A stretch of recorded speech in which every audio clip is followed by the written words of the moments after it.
I love this comic book. The Walking Dead, Book 27. As Glenn tries to analyze how many people were present at the helicopter crash site, he is accidentally left behind by Rick and Michonne and rushes to catch up. Meanwhile, at the prison, Carol has just asked Lori if she and Rick would like to marry her. Lori is stunned and doesn't know what to say. Carol explains that to her the idea is not as crazy as it sounds, and that the old rules don't apply anymore. Carol assures her they would be very happy together. Lori says that they're just good friends. Carol doesn't understand, so Lori explains that the pair bonded over shared trauma, but don't really know each other all that well, and certainly don't love each other the way Carol thinks. Frustrated, Lori rhetorically asks if Carol really thought Lori would accept her proposal, and how things would work even if she did. She wonders what they would tell their children, and asks Carol if she even thinks about Sophia anymore. Deeply insulted by Lori's remark, Carol takes Sophia and leaves once Dale and Andrea bring her over shortly after. Andrea asks if Carol is okay, but Lori doesn't believe she is anymore. Dale asks if Rick, Glenn, and Michonne are back yet, and Lori confirms they are not. Outside, Tyrese and Axel are guarding the fences and waiting for Rick, Michonne and Glenn to arrive back at the prison. Axel asks why they had to, and Tyrese responds that they might come back at any moment, so they need to be ready to open the gate before the group is swarmed. He adds that they need to move further away from the gate in order to not draw any more dead towards the entrance, prompting Axel to move their lawn chairs. Emerging from the forest, Glenn sarcastically thanks Rick and Michonne for abandoning him after catching up. Rick apologizes, explaining that they're just excited by the possibility of more survivors being around. Glenn reminds them that it's almost dark and he would like to get back home. They agree, but they find tire tracks on the road to where the helicopter survivors might have left. Rick recommends following the tracks in case the people have cars, gas, and other supplies.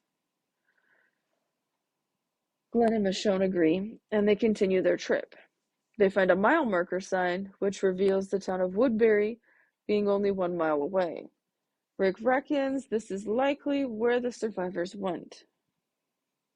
At the prison, Lori tells Carl that he'll have his own cell when Rick gets back. Carl is happy about this, but tells his mother she doesn't have to worry about Rick. When Lori inquires, Carl explains that he noticed Lori is always upset and worried every time Rick goes somewhere, but he always comes back fine, so there's no reason to worry. Lori agrees, but is still too nervous to sleep. Outside, Tyrese and Axel are still waiting in front of the fences. Tyrese says they'll be there all night because he doesn't want to leave them trapped outside the prison. He asks if Axel will be able to stay awake, but the latter replies that he certainly isn't comfortable enough around walkers to sleep near them. Axel asks if Tyrese is worried about Rick and the others, but he claims that he isn't, as Rick and Glenn can hold their own, and Michonne even more so, but is concerned about what's holding them up. Axel asks if he will be moving to A Block, but Tyrese confirms. When asked if he plans on doing the same, Axel doesn't know, but says that he enjoys even having the option.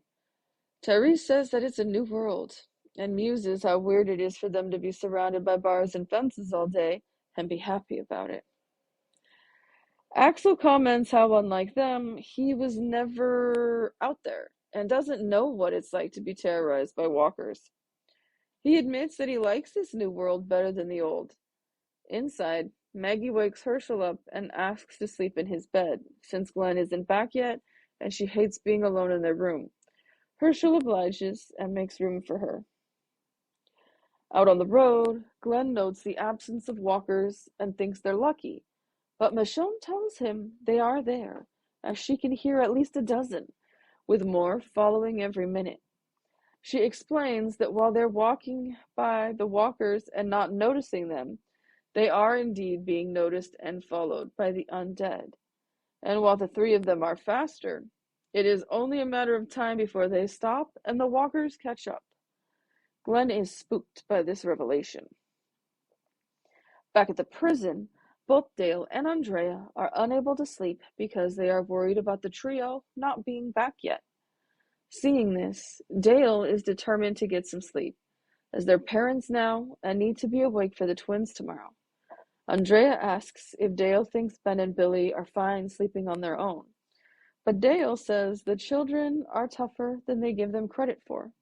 He adds that Ben and Billy asked for their own room, so he gave them one, as he thinks it's too soon to tell them to do what they don't want to.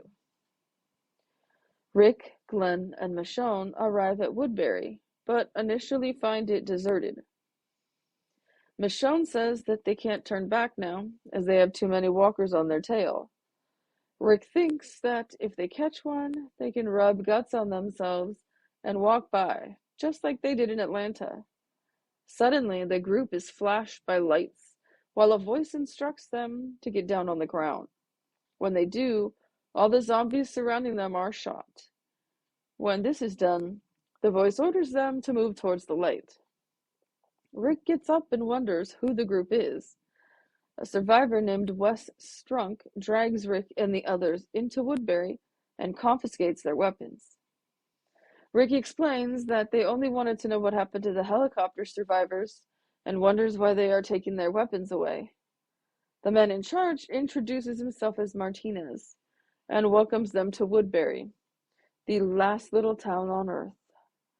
Martinez assures them they have nothing to worry about and that they confiscated their weapons simply as a precaution, as they get a lot of crazies. He then takes them to their leader, but is intercepted by the man himself, who is addressed as the governor by Martinez. Accompanied by 2 guards, the governor offers to take them on a tour of the town himself. Rick is curious about the leader's title, so the governor explains the title is more of a joke, but he wears it with pride anyway, and adds that he briefly considered president, but found it too silly. The governor asks Rick for his story, but Michonne answers instead, claiming that the 3 of them have been traveling since the turn on their own and decided to investigate the helicopter crash. The governor politely tells Michonne that he was talking to Rick, but the latter confirms her story. Rick asks about the town, so the governor says they've fenced off 4 blocks and have about 40 people living in Woodbury. He notes how, in the early days, they had more survivors arriving every day, but haven't had new arrivals in a while. He asks if Rick knows how they lost against the dead, and explains that the government tried herding people into cities during the outbreak to protect them, but the average National Guardsman was more concerned with protecting his own family than going off to Atlanta to fight the undead. He notes how there is an abandoned guard station a mile away that is completely stocked, and credits their survival to the supplies they got from it.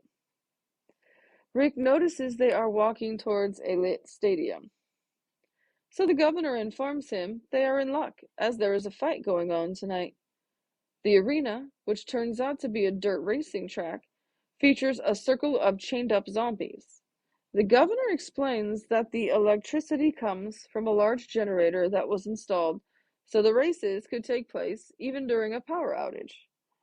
Rick wonders if they make the zombies fight each other, but the governor denies this, as that wouldn't be any fun.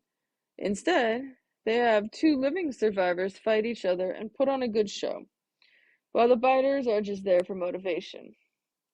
Sensing disapproval, the governor points out that the cable is out and asserts that people get restless without entertainment.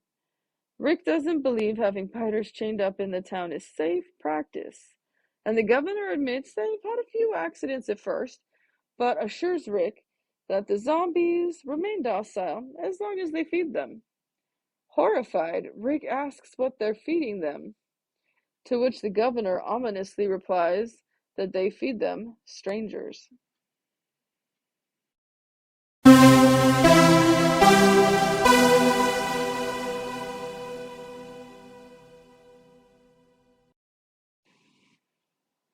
Wow.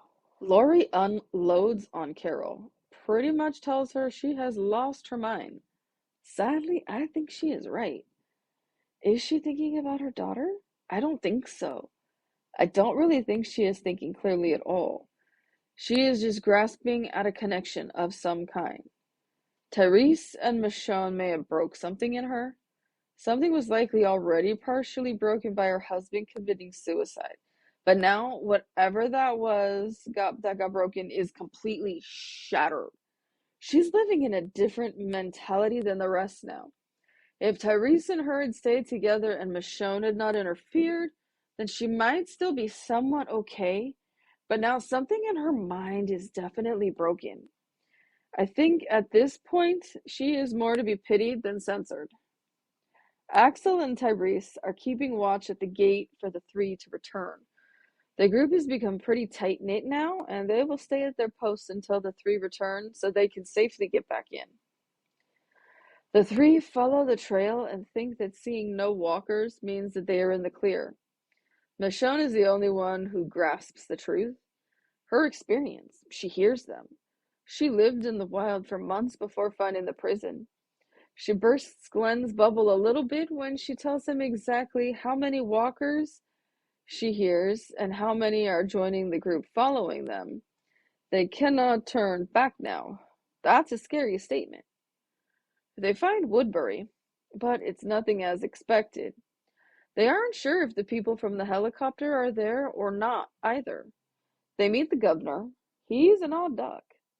The way he talks and acts just seems odd to me. They have looted a National Guard station. That's a scary statement. No idea what kind of guns and ammunition they have or what they might do with it to others. The arena for fighting.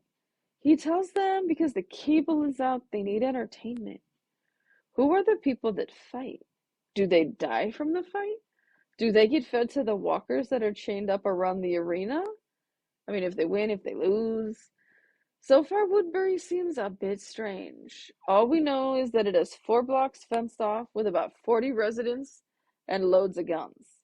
And now, not many people find it anymore seeking refuge. Are the refugees they let in forced to fight? Who is the governor really? Are these refugees fed to the biters at the arena? Thanks for tuning in to the I Love This Comic Book podcast. If you would like to make a donation in support of this podcast, you can through Cash App to Pasta26MC. That's pasta like the food, the number 2, the number 6, M as in monkey, C as in cat.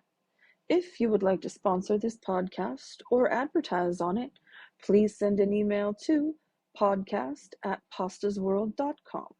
As always, you can go to pastasworld.com for more information.